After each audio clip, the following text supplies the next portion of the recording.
Welcome to the Footprints of Faith in Chaos podcast. Thanks for returning here with me.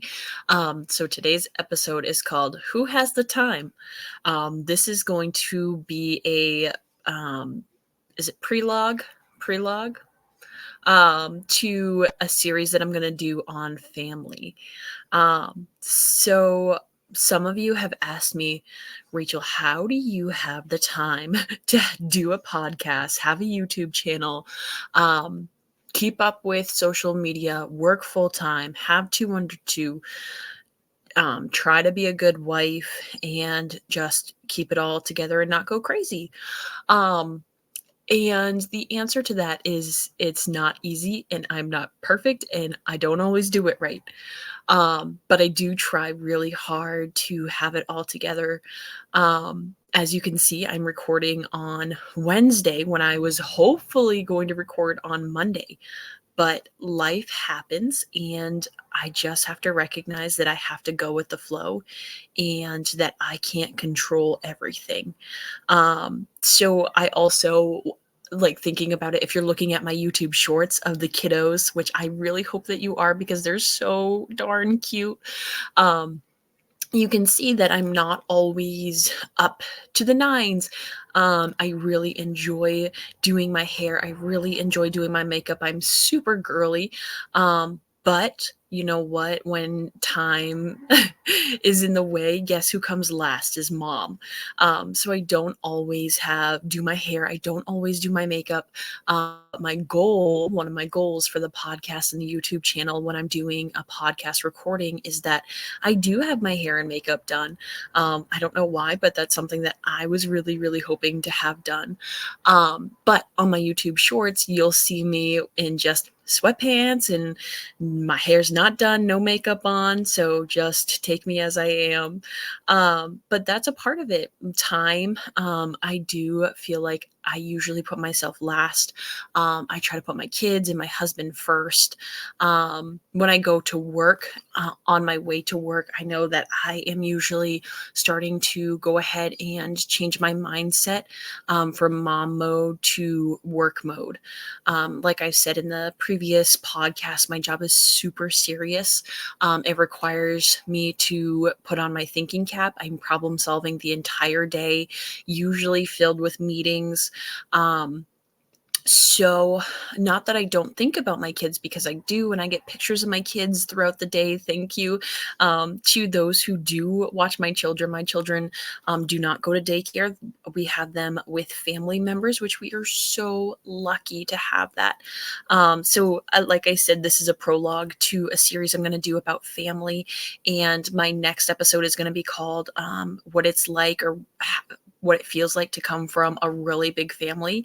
So you'll see me kind of starting to link some of those things. And I guess I can't even think of the word from English class, but set up the stage for relationships and what it's like to be in a big family.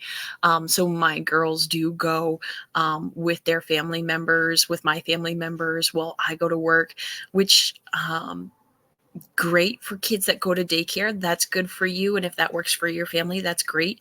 I wanted my girls to go to family members if I could help it, and I'm lucky, and I'm so thankful that it worked out that way. You know, God was opening doors there. So I'm so grateful that our kids are with family members that I trust. I know that they're well taken care of. My kids are so excited. They wake up asking. Rabbit trail. So circling back around. So time management. So when I am headed to work, I'm changing my mind is starting to go on to work. And that's where I start to prioritize. So I literally leave my home and what's going on at home at the door. The second I walk through the school doors, my mind is on my kids that are in front of me because they need my attention. They need me to care. They need me to be there for them. So I automatically am like, okay, here I am. I'm at work. This is what I need to do at work. And so A lot of you know that I also work from home a couple of days during the week, which for me is so difficult. It is not easy to work from home with two under two. Those, to be honest, are my hardest days because I'm trying to balance being a mom and being intentional and meeting my baby's needs, but at the same time, making sure my ethical responsibility is paying attention to what my job is and what they're doing and what needs to happen of me. And again, like I said, I'm an office manager, I'm an administrator, so I have a lot of responsibility and a lot of people that rely on me to make sure that things are happening and getting done on time, and that's a lot of weight to wear on somebody's shoulders. And there are days that I feel that weight. There are days that, sure, the tears come, and you know what? That's okay because it means that I truly care. I really, really do care, and I'm somebody who cares with my whole heart. I wear my thoughts, my feelings on my sleeves. If you know me, then that's true. If I'm upset, you will see it on my face. Um, but in general, I try to be a pretty positive person. I try to keep up with what's going on. So, circling back again, working from home is really, really difficult. And I try my best to divide myself in two and give my work its full attention and then give my babies their full attention that they need. Um, and then, so I work 8 to 4, and that's Monday through Thursday. And then Fridays I have off where I try to get the house cleaning caught back up, get the laundry done, caught back up, get the dishes and bottles done, caught back up, go grab the groceries. Cause like I said previously, we meal prep. So I try to get all of that done. I have some mom friends that reach out to me. So I have a play date next Friday, which we're really, really excited about. But I also try to keep up. And this Friday, I think we're going to an open toddler gym so that my girls still get to socialize and be with other kids. Even though they're not at daycare, they have the ability to do that. They also get to go to church and they socialize there on Sundays, which Allie's always like, church, church. And it's very cute. Make sure to check out that church. I ask Allie where she's going and she's very excited. So that's kind of what our work week looks like. And then so on the weekends we make time for our family and our friends, and we meal prep and get ready for the next week. And I try to remind myself, Rachel, don't get lost looking at the future or what's next. I really try to center myself and find out and like figure out what's going on today, what's going on right now. Rachel, pay attention because, time passes in a blink of an eye and it doesn't wait for anybody. And that has pros and cons, and maybe that's a whole nother podcast in itself.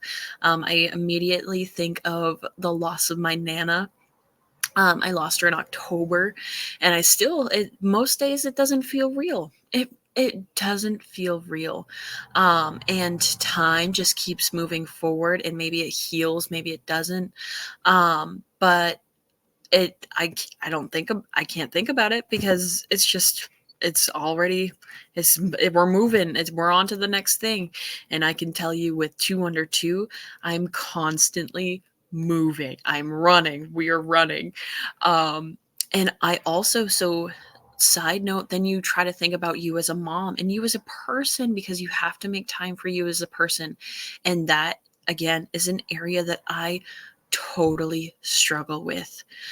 Jonathan, my husband, is really great, and he always is checking in. And he's like, Rachel, take care of yourself. Rachel, are you good? Rachel, do you need to go do some self-care? He's always checking in on me. And I've recently added in trying to work out 3 times a week, which for the last 2 to 3 weeks I've done. So, okay, we're getting in a consecutive schedule. I am 25 pounds away from being what I was in high school, and I'm so close, and I'm just pushing myself to get right back to that after 2 babies, and Maya's only 9 months old. So that again, you guys can keep me accountable to my goals of what I'm trying to accomplish as well. again, I think I said this in the first episode, but I'm a super type A, goal oriented person. Something that helps me when I'm thinking about time or maybe I'm getting overwhelmed is writing down a list. And once I have that list, I start to prioritize what is the most important, what requires my attention right now. And then when I look at my list or think about the things that I need to do, I think about what's most important. And then I think about what I can control and what I can't control. Because if it's something that Rachel Lacey, I almost said Kerrigan, Rachel Lacey, cannot control, then I have to let it go. That is not as easy as it sounds. But with practice, it really does lighten your heart. It lightens your head. It lightens a lot of things because then it's no longer your responsibility. It's no longer your weight because you cannot control the outcome of that. And why worry about something that you cannot mentally, spiritually, physically control? It's not worth your time. It's not worth your heart. It's not worth your headspace. Just you have to let it go. And as much as I'm telling you this, I am preaching right back to myself. Something I'm constantly working on. I feel like I typically carry the weight of the world. And it's a self reminder to say, Rachel, pause. Is this in your control? Yes or no? And then to let it go. If you ask my husband, I'm a little bit of a control freak. And I find that we're a little later than we typically were before kids. We were always early by at least 10 minutes, if not earlier. Now we're on time. We're like 2 or 3 minutes late, which I think drives Jonathan crazy, but we make do. So that's sort of how I have the time. There are sacrifices. If I want to do something tonight, I'm going to go play bingo. I'm very, very excited, but that also means I'm sacrificing the time by putting the kids to bed. Jonathan's going to do that this evening. But to me, like, that's a big deal. We have a routine in the evenings. And I won't get to kiss the kids goodnight to bed and say their prayers. And that, I mean, it bothers me a little bit, but I haven't done anything really, really fun in a long time. So I'm going to take the time tonight and I'm going to go have fun and play bingo with my family. And we're going to have a blast. And I hope to win big bucks because Lord knows we could all use it. But so again, who has the time? How do we track what's important? I can be selfish with my time. I say that because I feel like we give a lot of time to family.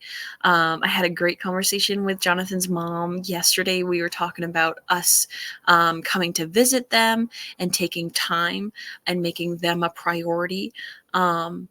And then I making my family a priority tonight and going and having fun with them. We have dinner with my parents on Thursday night. Which is great. So it's also then prioritizing who in your relationships that are super important to you. Who are you going to make time for? What are you going to make time for? In our life, our family is super important to us. Our work is really important to us.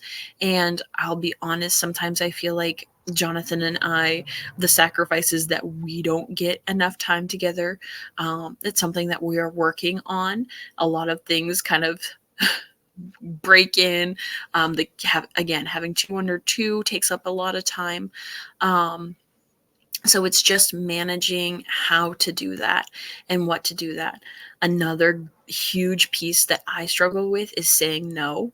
I'm somebody who wants to be invited. I want to be included. So when I am, it makes me feel really special. It makes me feel really important and that somebody thought of me. I feel like try to do that for others. I always try to make sure that everybody's included, everybody's invited.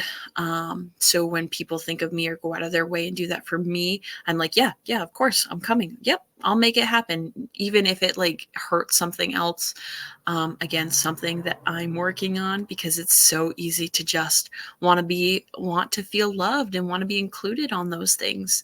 So recognizing that you have to say no sometimes, and it's okay, um, especially after having kids. I found that I'm saying no a whole lot more, especially when the kids need to take a nap, or we're on a pretty flexible schedule. We designed it that way. That way we could go do things and go out.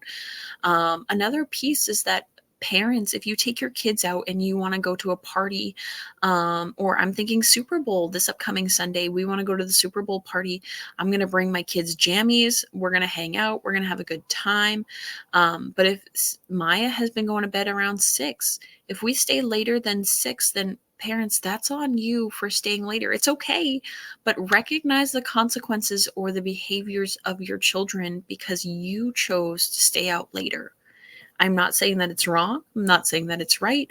I'm just saying that recognizing the decisions that you make and the impact you have doesn't mean that your child is wrong or naughty for acting out because they're tired because you chose to stay out later. And I try to be super conscious about that. Like, if I want to stay out and have fun, we're going again to a family Super Bowl party. And if Allie starts to act up, then that's your cue to either go home or recognize that she's tired and it's all good. So those are some things that are coming up that I'm really excited about. That's how I have time and make time.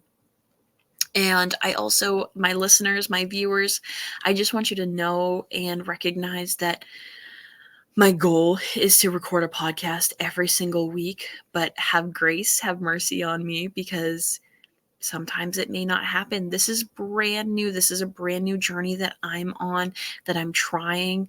And you know what? At the end of the day, my family, my husband, my kids come first. And this podcast is not the all end all. I'm going to be authentically me. And sorry, but you don't come first. You're a priority. You're a goal, but you're not my top love. My babies and my husband have my whole heart, and end of story. So again, like I said, have grace. My goal is to get these videos out as fast as I can, get the content out as fast as I can.